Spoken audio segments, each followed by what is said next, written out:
LightNet is a community of people that are making the impossible possible. We believe that extraordinary human abilities are not rare, they're just underexplored. In our spoon bending curiosity lab, we're interviewing 100 spoon benders and asking them how they did it, so you can too. Hi, my name is Senka Caro. I'm founder of LightNet, and today we're interviewing Philip about spoon bending. You can find his work on aromancyartworks.com. And welcome, Philip. This is great to have you today. I wanted to ask you, what was this? Do you remember back to the first time that this crossed your mind? Like, hey, I think I want to try to bend a spoon. Like, paint the picture. What happened?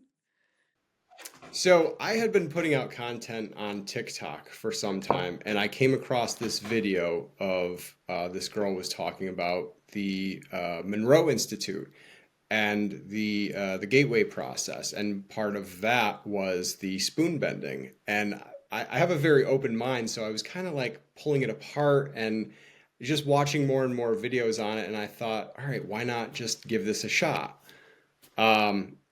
So I did, and yeah, it's I can almost feel like I'm still there doing it.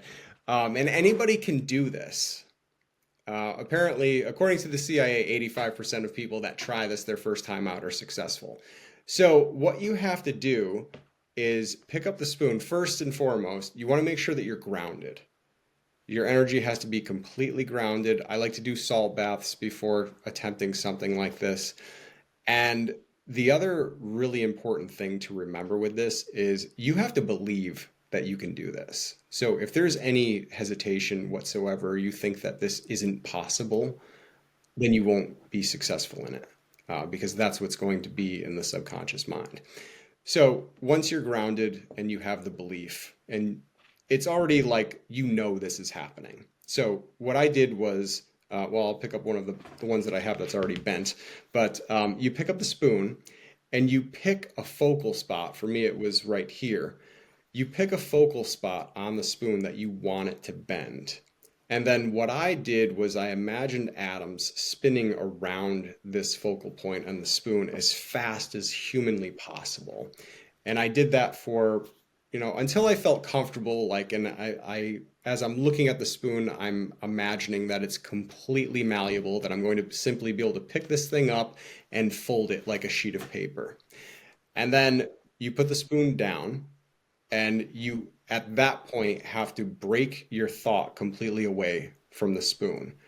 Talk to a friend or read a book or, do something for, I don't know how long, until you feel comfortable with it. What that does in breaking the thought is allowing the atoms to reorient to the new reality that the intention that you've put into that spoon. And then you can pick it up and just bend it like that. And from what I've read and saw in other videos, if you get to a point where it's still difficult, you just need to wait a little bit more time. That's all. And then you pick it up and you bend it. And when this whole thing is actually happening, if you can encapsulate what it would be like if you were holding a winning lottery ticket and you had just checked all the numbers and those are the numbers and you've just won, that's what this feels like, because it is so otherworldly. Like this is solid steel and you're manipulating this. And that's why I stopped here, because it was so overwhelming that I broke the energy and I'm like, okay, now I can't get it past. And then you physically touch it and it's like this was just in fire, like it's hot to the touch. So that was my whole experience with this whole thing. And I made a video on it. I showed friends. I can't even count how many people I've showed, and they all say the same exact thing. Do it again. Like, people just can't believe that and they're like, is this really, like, they just can't believe it. And when you do it your first time, it'll be really, it's really overwhelming. But that's been my experience with it. That was such a great account, Philip, because you're right. It's like this hair-raising thing. Like, I remember the first time I did it, I could not sleep the whole night afterwards. I just laid in bed and I was just like, I can't believe I did this. What else changed in your life after that? Like you thought, so you did it and you were like, wow, and then you did the video. What else? What were the implications for you on this? Honestly, I think a lot of that started before this because I woke up my Kundalini energy, and I don't think I would have been open to even listening to a video like this had I not gone through the spiritual awakening that I did. Um, so that was kind of at the forefront of anything and everything, metaphysical and beyond for me. Um, I moved to a different state, and I started a new job, and I knew that I really needed to start focusing. So that was when I started meditating. Um, and it was actually a friend of my mother's that turned me on to the meditation, who was a therapist. And I was like, I don't want to go see a therapist. I'll just talk for an hour, and they just say, how does that make you feel? But the whole session that I went to with him, he was like, let's try a little meditation. And I just remember how relaxed I felt after that. So that was where the meditation began. Then I moved, and then I started reading about Kundalini. And the benefits just seemed like otherworldly. So I just thought, I'll give this a shot. So I did a guided meditation on YouTube, and that happened for me in one meditation, which I learned later on is apparently completely impossible. I started making the videos on TikTok, and there was this girl from India who chimed in. She sent me some messages, and she said, "Phil, it isn't possible to there's yogis that cultivate their entire lives trying to release this energy. It's." And I started talking about that with her, and she was like, "Oh my God, you really did do it." So that's when other doors started opening, and um, yeah, I kind of just started doing more and more research with So I want meditation and things like to this, and that's kind of highlight where what I you fell just into said the for spoon everyone bending. that's watching this right now. Um, so one of it is that you did something that a lot of people are saying impossible twice. So you had a Kundalini awakening the first time that you did it, and you bent a spoon the first time you did it. By the way, it's interesting that you said the CIA is 85% because that's our number too. So I've taught hundreds and hundreds of people how to bend spoons, and it's 85% and above. That's where the line is. And that's what Jack Houck did too. So it's interesting because that means that um yeah. So that means that everyone listening, you've got a great chance, right? I mean, it's not 50%, it's not 60%, it's not even 75, it's 85%. So secondly, what I want to highlight what you just said is that you said that you weren't always ready for it and you got ready. So that's another thing I want to highlight. Like we don't have to push this stuff on anybody. When people are ready, they'll get it. And you said that you set your intention. Setting intention is what I want to highlight. Is you said, I'm interested in Kundalini yoga. I'm going to find a video. Is that right? You found a specific video and then you sat down and you tried it, which most people never try. They just watch the video. They just watch videos, right? So you actually set your intention to do this, and then the result happened.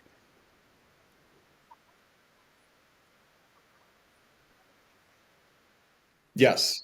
Yeah. And I believed that it was going to happen. Same thing. I'm a bit tangential in my speech patterns, but the same thing happened with my weight loss journey. I posted online that I was going to lose 100 pounds in 12 months, and everybody laughed and nobody believed me. And I ended up losing 110 pounds in 8 months, and now it's 150. But I didn't take it personal or anything. My feelings weren't hurt when people were laughing because to me, they were the ones that were crazy because I already knew I was going to do it. So it's just kind of been like one thing after the other. So I never let any limiting Interesting. beliefs ever So enter my why do mind. you think You you just have to have been do it. blessed with a belief in yourself? Because I know for my life, you know, I can push that overriding belief like, yes, I'm going to do it. If I set my mind to it, I will and I can. But I don't think I'm naturally like that. I think that naturally in my subconscious and my upbringing and everything, I'm battling are you going to be able to pull this off? Is this going to be possible thing? So do you feel like your upbringing gave you that, or did you was it the spoon bending, or what happened that got you thinking that, hey, wait a minute, all those people, those 85 people, the 100 people that are laughing that I'm saying I'm going to lose 100 pounds in a year, how did that never affect you? Like, what do you think's different about you that we could learn from?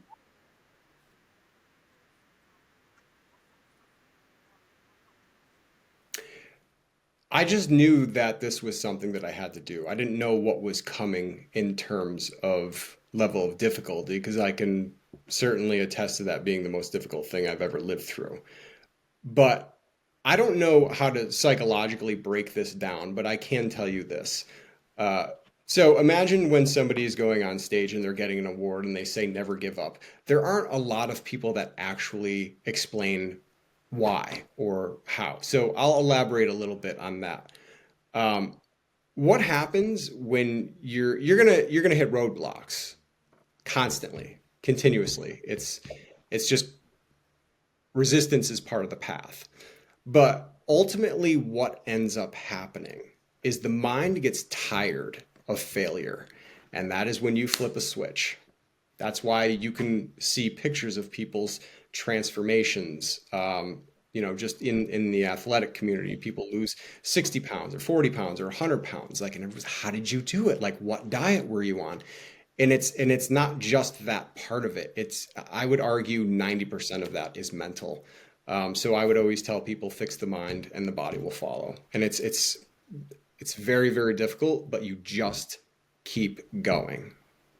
And eventually, like I said, you get tired of failing, and that's when you flip that switch. It could be hundreds of tries, could be thousands of tries, but as long as you never give up, you will eventually flip that switch.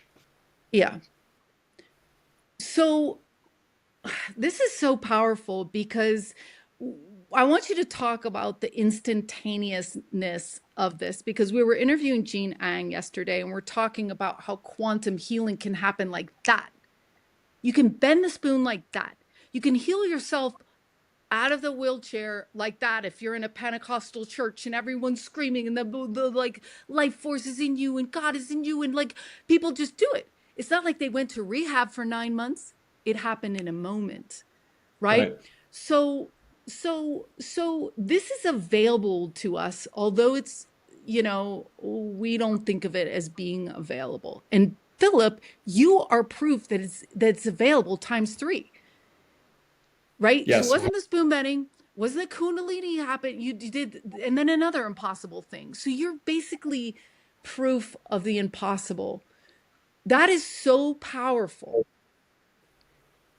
I Thank know. you. Thank So you. tell us a little bit. I mean, my mind is like full of questions and I want to go back to so many of them, but the first one that's coming to me now is grounding. So why did you say it was? Now, I take a salt bath every morning just because I want to, but I didn't know, I clear my energetic field from the night, whatever. But why did you say that as being important? It's important because negative thoughts are, I think it's like 70% more powerful than positive ones. Don't quote me on that, but I'm pretty sure that's an accurate figure. So this isn't something I would want to take on if I was in a bad mood or I had a rough day or something like this. But even if that did happen, the salt bath, I put crystals in my salt bath. I put essential oils in the salt bath. And if you've never done a salt bath prior, I know the first 3 times you should before you get into the bath, put your hands in the water and swirl them 8 times for the first 3 baths and say, I bless this water with light, love, healing, clarity, rejuvenation, however that resonates for you. You've certainly changed the words up. And then after you've done those first 3 baths, then you only have to swirl your hands 3 times, like in a circular motion, because it's very similar to Reiki, where all the energy is coming out of your hands. Now you've blessed that water. Now you get into the water. I'm also a very big fan of binaural beats. Doing the hemisync or solfeggio frequencies, light a candle, just stay in there as long as you can, as hot as you can take the water. And I just stay in and meditate while I'm there. And when you get out, I would equate that Zen to the same level of relaxation as a 90-minute massage. I mean, you will be completely calibrated. Um, so now there's no negative anything. And now you can just completely focus on the spoon bending. That's my way. I mean, some people are just very, very grounded individuals, and they'll just pick it up and just do it in a couple minutes and it's done. So, um, every body is different. So, When we teach people how to spoon bend, yeah, you get them out of your head and relax them. And we've taught people special abilities, all sorts of special abilities, and it's all from relaxation. We also have a graphic that we show that say, like, if you want to manifest something in your life, you can know whether it's going to happen or not by the amount of fear and worry that you feel about it. So like if so there you go. That's really an interesting kind of way to think about the results you're getting in your life, because your life is your results, right? So what are the results? Are you happy with the results? If you're not happy with the results, where is it going? Where is it going wrong? So let's talk about the Kundalini a little bit, since you mentioned it. I know people listening today are going to be curious about that. Um, and how, what does that sure. mean when you, like, just go over the basics. What does it mean when you bring that energy up your spine, when you open that up? There's crystals in your pineal gland, all this mystical stuff sounds really weird. And then you look at, then the science is now able to measure all it. You're like, oh yeah, it is. Yeah. So tell us about it. So if you want to dive into for the people that are, facts, figures, and more logic based, you want to look up Dr. Joe Dispenza, because he is the expert in all of this, and he's got about 9,000 brain scans to back up all of this. But Kundalini, and I forget the names, no disrespect, I forget the names of the god and the goddess that sits. The catechist is essentially the symbol for Kundalini. So it's two serpents at the base of the spine. So you're in meditation and you're imagining the energy coming up your spine, and it's cerebral spinal fluid. So I imagine like two snakes going up. It's like the ambulance symbol, the catechist. It's going up the spine, and when this actually starts to happen, you'll feel an air bubble in your spine, and you're supposed to imagine it going, up through the chakras and out through the brain, through the crown, and then centering it back down. You're supposed to do that. From what I read, it was 3.5 times. I just did it 3 full times because that's how I just resonated with it. Um, so all the way up, and then once I get to my brain level, I imagine the snakes like going around my brain and then through my third eye and then back down.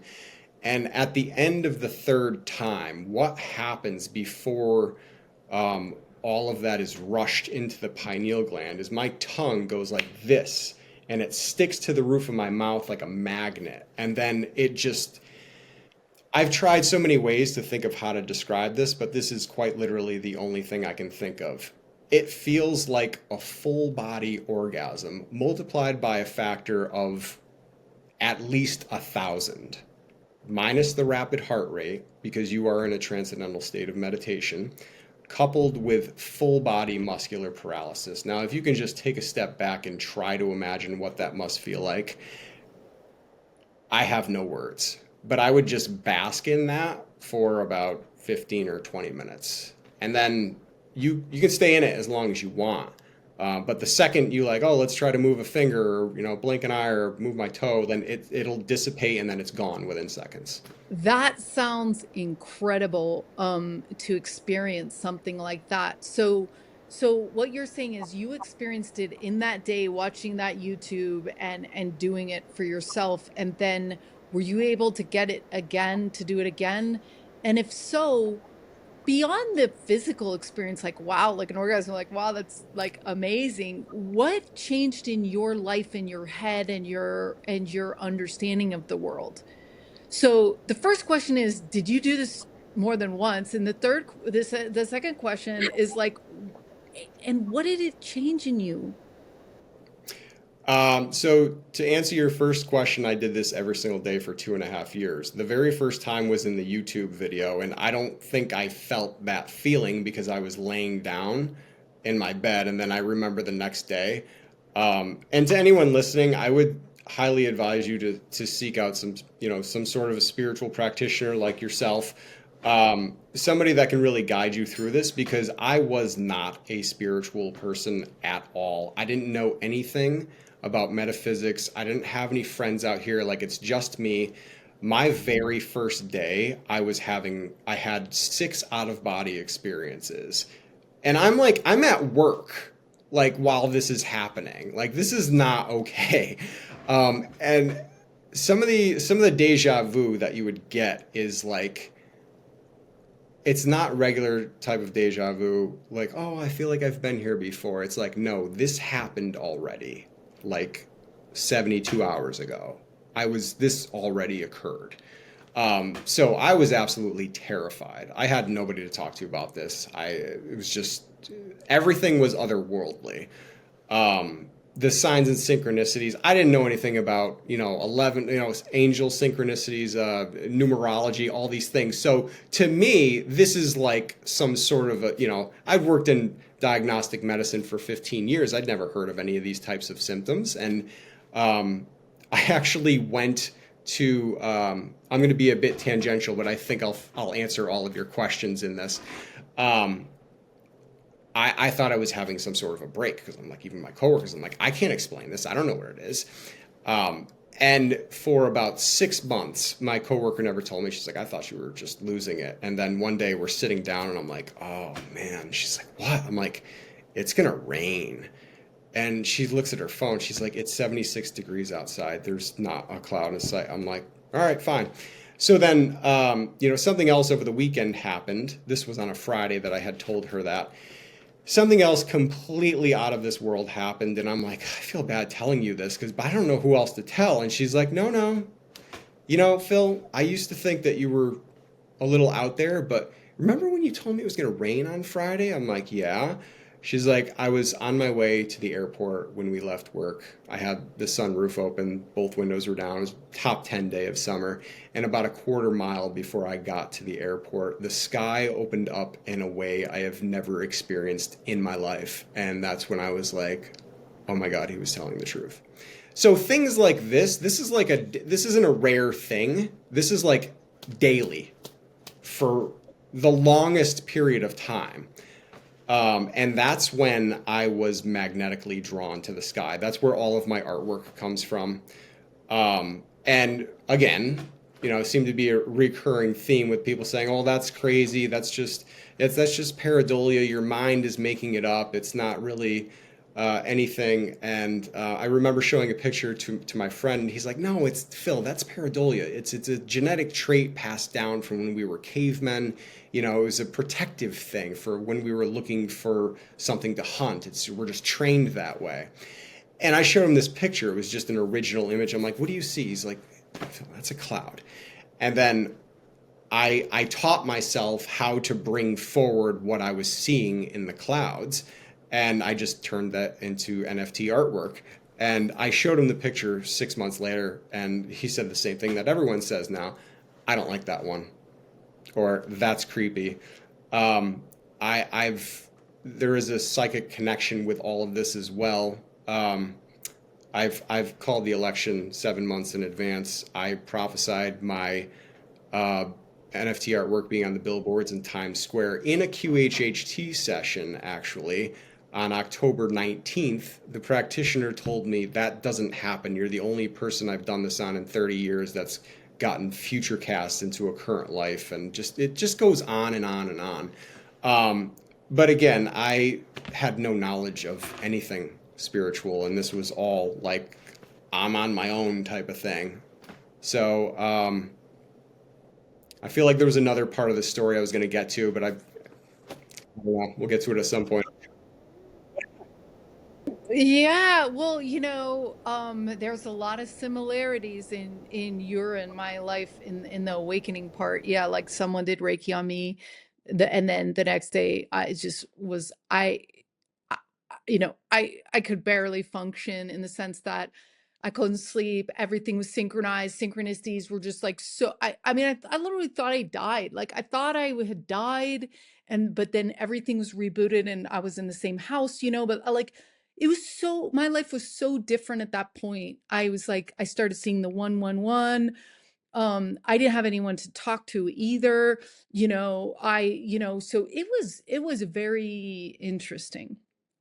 And I think that to some extent, the more heart-centered you are and the more ready you are, um, this kind of understanding that we're hoping to transmit today is that Philip has used his wisdom and his work in caring for himself, taking baths, meditating, using his creativity, his creative mind. I mean, not everyone's going to be interested in this stuff, but he was interested, and he answered his call.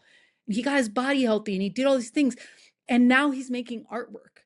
So let's talk about that artwork, because that's like the golden nugget at the end of all this training you've done, because now you're able to transmit your when you make a piece of artwork, Philip, you're in that artwork. Your mind is in that, your heart is in that, the beings or whatever and we'll hear more about it, is in that. And then other people can attach to that and say, well, like, look, Philip can do it, so can I, right? Um, so yeah, like, let's talk about your dream come true in this life, and your artwork and what it means and how it works, and what you learned through this work that you did on yourself. You got to get there. Yeah, in the beginning of all of this, I didn't know exactly, and sometimes I can't see something, but I'll feel that I need to take that picture.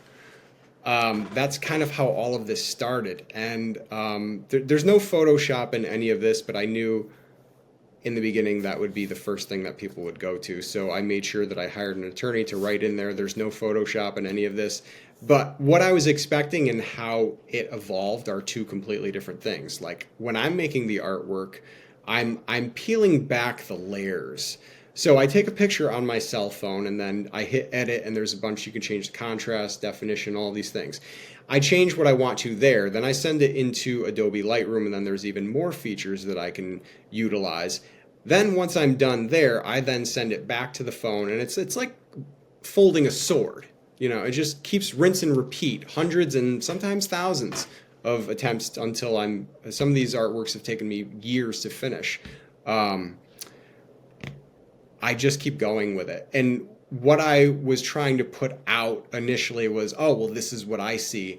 And then everyone else starts chiming in. They're like, oh, well, I see an owl, or I see a cat, or like one person sees an alien, another person sees a bear. Like, it's a mirror into the subconscious mind. So additionally, a medium from Mexico told me this. She said, whenever somebody's looking at your artwork or just the cloud in general, if they see an animal, they should look up that animal spirit totem, and there will be a message there for them. I've been telling people this for the last 6 years, and it's never like yeah, that's where I'm at in my life right now. And that's a little bit of how all of this works. I'm still not 100% sure, because it hasn't evolved 100% into where it's supposed to be, but that's where I'm at as of now. That's so cool, because for all those people listening out there today, you don't have to know where you're ending up. You don't have to know the final frame of the movie. You just know that you love looking at the clouds and bringing that into people, and the working with the colors, and that the people are happy when they get it, they get their artwork, so it's really cool. And, I think this is, so when you are ready, the teacher will appear. When you are ready, the experience will appear. So Philip, even though he wasn't familiar with consciousness and all this stuff, he was ready, right? You were ready. I mean, you weren't ready in a lot of ways. Like me, didn't feel like I was ready. But at the end of the day, I went through some tough years, but at the end of the day, I was like, yeah, I'm glad that I had that experience, like, in the end, it's better that I knew those things and that I know these things and whatever. So Do you ever ponder any of the consciousness mechanics that make up this world, like how you might be able to see the future? I know that Ions has studied, they'll show people, they'll hook them up to everything, like all the galvanistic skin response and like the head, on your brain, and then they'll show beautiful pictures like rainbows, butterflies, da da da, and then they'll show a car wreck. And the people will react, everybody, every human reacts 7 seconds galvanistically, in their body reacts to the car wreck 7 seconds before they're showing it. Their mind doesn't react because their mind isn't there yet, until Right. they see the picture. But so you're experiencing some of that, or maybe it's just your gift. Like some people can talk to people on the other side, your grandma, dead grandma, but maybe it's your gift to get a little bit of this headway. What do you make of your ability to see the future? I don't know, and it doesn't work like this in every single image that I have, but I can just feel it the same way that someone would draw a tarot card. Or, an even better example is if we were in a restaurant and I was staring at you, in a couple seconds, you're going to turn around because you can feel that. Every human being has that capability. It's just, that's the same way that I think all this quote unquote psychic abilities work. It's just a matter of, how Esther Hicks once said, it's just a matter of how tapped in, tuned in, turned on you are to it. And in terms of what you were saying before about, being ready, if you keep waiting to be ready for something, you're never going to be ready. You just have to do and trust that the people and the things that are supposed to be in alignment with you and your journey are just going to come in. You're not going to be able to think your way through it because the logic will kind of separate any intuition from the equation. So just do and move forward in whatever it is that you're trying to achieve. That reminds me of a quote we tell people. There was a study that said that 75% of the world regrets on their deathbed not living the life that they had wanted to, for usually reasons of living, for some other concern of someone else in their lives. And so the study basically focused on the fact that the things that you don't do carry much bigger weight on your heart and your soul than the things that you did and didn't like, right? So you're like, oh, I want to try this job out. And then you're like, I didn't like it. I want to try this art career out. I didn't like it, or whatever. You can change, but you don't regret it as bad as if I never tried to do my art career. Right. The not knowing is what eats away at them at the end almost. Yeah. Yeah. I hear that all the time too. And then it's kind of interesting, Philip, because what we're broadcasting right now in this moment is that not only just go for it. The second message that you and I are transmitting right now is that you can do anything. Change the Absolutely. weather, see the future, become an NFT artist that shows on Times Square when everyone's an NFT artist. All these things are impossible. Losing 100 pounds in a year, like impossible. And yet you did them. So Yes. what do you say to people out there that want to bend a spoon or that want to do something that they really are just like, that's impossible? In terms of the weight loss, the best quote I've come up with is fix the mind and the body will follow. And in terms of the weight loss and anything and everything else, consistency is actionable compound interest. You build. If you try to start a retirement account at age 60, you won't end up with very much. But if you start at 25, that compounding effect over time will pay off immensely. It's the same thing with anything else in life.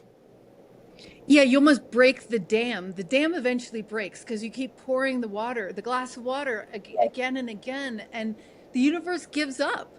It gives up and it gives you what you want eventually. It gives up if you stay consistent.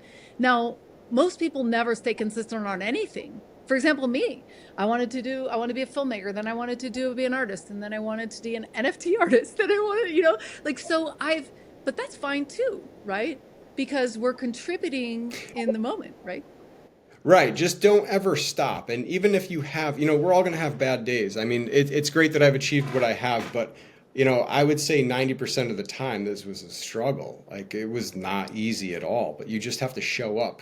And even if somebody could sit down and write down word for word exactly what you need to do, even having all of the information in front of you is not going to be enough, because when you are physically in that moment, like let's say you're having a craving and you're really like, that is the moment of change right then and there. There's nobody that's going to be there with you. Like you have to make that decision. And in times when you don't make the right decision in that moment, don't beat yourself up for that. Just not all budgets are financial budgets. Some of them are caloric budgets. Some of them are energetic budgets. What are you putting your energy into? And even if you make a decision that isn't 100% in alignment with what you're striving for, can you take that step back and reevaluate? Manage your energy the same way you manage your finances. So this week, okay, what did I do to help myself out? Did I go to the gym? Well, I only went 3 times. I see there's another great example. Even people that are athletes and, oh, well, how was your workout? Oh, I didn't have a great leg day. Last week was, I had a really good chest day on Monday. Your brain is not going to remember that. Your brain is going to remember, I went Monday, Tuesday, Wednesday, Thursday, Friday. That's it. It's not going to remember if it was a good workout or a bad workout or how many calories you ate that day. That's part of the consistency and the showing up. That is what matters. Yeah, that's beautiful. And as we wrap up, I just have a couple more questions. One is that, I always say you can learn most about yourself when you push yourself. And I was taught that how you do one thing is how you do everything. So if you can go back to your core and figure out how you're doing everything, or shifting that if you need to, then it will cascade through everything. So when so how you lose weight, can apply to other things. But so when you said that you sometimes had days where you struggled and days where you were like, man, I messed up, or whatever you did, what did you actually do in those moments? Was it that you dealt with your mind, talked to your mind? Like tell everybody listening, because we all are so impressed with you, Philip. I mean, this has just been the best interview. I'm so happy, but tell us this. So one example I can give you is when you have those moments where you're not quite proud of yourself is don't let the negative thought snowball. You can still have the thought. That's okay. You're human. Same thing happens in meditation when you get an intrusive thought, but you push that thought out. You imagine over a hill or a mountain, and then you return back to your breathing. This is no different. If you're looking in the mirror and you see something you don't like, you don't go, oh, I shouldn't have had the cake last night, or I shouldn't do this, or I'm really not doing that well. You can stop. You could look in the mirror and say, all right, well, I'm not currently happy with that. That's why I'm going to change X, Y, and Z. And you map it forward. Map it forward. Don't go back. Yeah. And then, so that struggle moment, you talked about what you do when you messed up. What do you do when you're struggling? Like, I don't want to go to the gym. Like, I don't know what your exercise routine or your Kundalini thing was, or the spin bending, but like, were there times when you were like, I didn't, what do you do when you struggle? Sometimes you just have to deal with it. Like you're going to experience discomfort. I mean, I had cravings that have kept me up until 3 o'clock in the morning, and the only thing I could do is just sit there and deal with it. Sometimes you're going to have rough times, and you just have to sit there and deal with it and fight through it. Um, that's there's no magic potion for that. I just dealt with it, and if I didn't deal with it, then I paid for it later on. Um, you know, in terms of like caloric deficit, for example, if I went over that budget, I still like, okay, well, I ate 500 calories too much within this time period. I still have to burn that off and earn back the deficit where I was. So that's part of that consistency is actionable compound interest. You take into account you need those negative experiences because that's what's going to build the momentum forward too. Like, oh, no, I already experienced this. I have to, now that I know this, now that I learned this, I can move forward. But I'm being tangential once again, but sometimes you just have to be in that moment and experience the discomfort because there's growth in that. I can give you another good example of that in terms of the fitness journey, like being out with friends when all my friends are drinking beer and eating pizza and they're giving me crap because I'm measuring out how much olive oil to put in my chicken salad. By the end of that night, when we left that restaurant, you know, how untouchable you will feel knowing that you conquered just that moment. I mean, you can feel the same way you're going to feel at the end of your journey 2 weeks into it, as long as you stay consistent. And don't beat yourself when you fall back. Use that as a management perspective. Like, okay, this happened. Now I'm going to correct it by doing this in the forward. And this takes time. This takes months and years. And you know, don't be in a race because it's life. That's so fascinating. Wow. This is so much incredible advice, everyone listening. Go check out Philip. It's aromancyartworks.com. And I want to ask you where you came up with that name. Um, and from there, by the way, you can find his Instagram, his TikTok, everything that you need to interface with Philip. But you know, you've deeply inspired me today. You've deeply Thank inspired you. me. All these three aspects, the spoon bending, the Kundalini, the weight loss is just really, really inspiring. And I love what you said about like you can actually experience the end of your journey. So when you walked out of that restaurant and you go, I didn't eat all the pizza and the beer that I wanted, but I stayed with my budget here, I love that concept of the energetic budget and the financial budget, you know, or whatever. And you felt so proud. And all these other people were like, damn, that guy's so cool. Like, look at him, you know, like he looks great, feels great, you know, or whatever. So in that moment where you were like, man, I'm measuring this out, people are laughing at me, and then you guys, what he just told you is you can flash forward to walking out of the restaurant in the future. Maybe that's why you're a time traveler, you know? So he flashed forward, walks out, and he's like, I'm feeling pretty good because now I don't have to have this talk with myself in the mirror, whatever you're doing. So like, Right. No, you beat the craving, and it'll happen literally at the end of that meal. That's where the self-esteem and the confidence and all of that stuff gets built. It's not actually in the physical weight loss itself. yeah, and if I and Philip could give you everybody today listening, it's confidence. It's the way toward confidence. And because when you have confidence, you have belief. And when you have belief, you have everything you've ever wanted.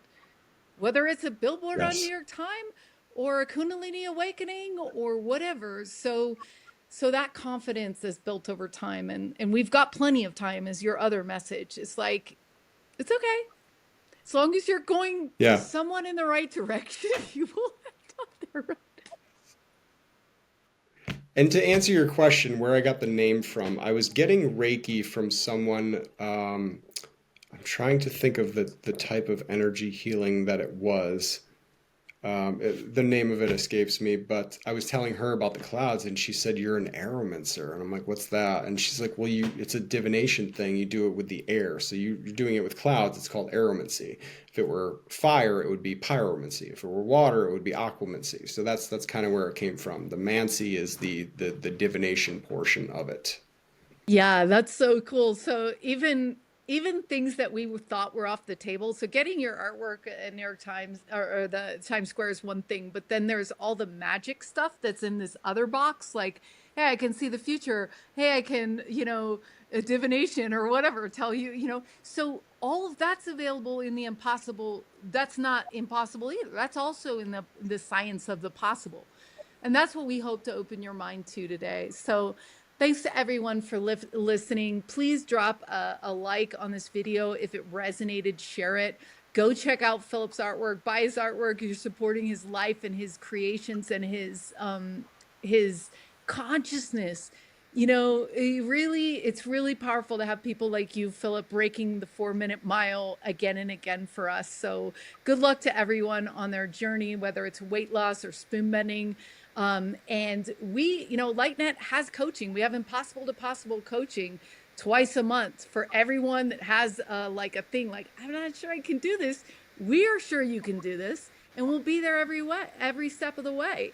To take all this that you're talking about, Philip, yeah, and just walk you guys, handhold you, cry with you, laugh with you, right? So that's at ourlightnet.org. Philip, I leave you with the final message here today. Any other message you have on your mind, your heart, that you want to say about yourself, your future, or the future of our society, or anything you have on your mind? It's been great to talk to you today. No, it's been an honor, and thank you again for having me here. I guess I would just reiterate with consistency is actionable compound interest. And if never let anyone else's influence you. Fix the mind and the body will follow. And everything else will follow. So take a page out of Philip's book here and go and do these things. Try these things. Try bending spoons. Try doing all Kundalini. Just do it. In fact, we tell you never to say the word try, but I'm just saying, just do it. So have fun. We'll see you next time. Thanks again for being with us today. Thank you. We believe that we're not just bending spoons, we're bending our limiting beliefs. Join LightNet if you want to train your mind and if you want to push past the limits of what's possible in your own life. Enjoy our applied consciousness research, and if you know someone who's bent a spoon, send them our way. We're mapping 100 stories that could rewrite reality.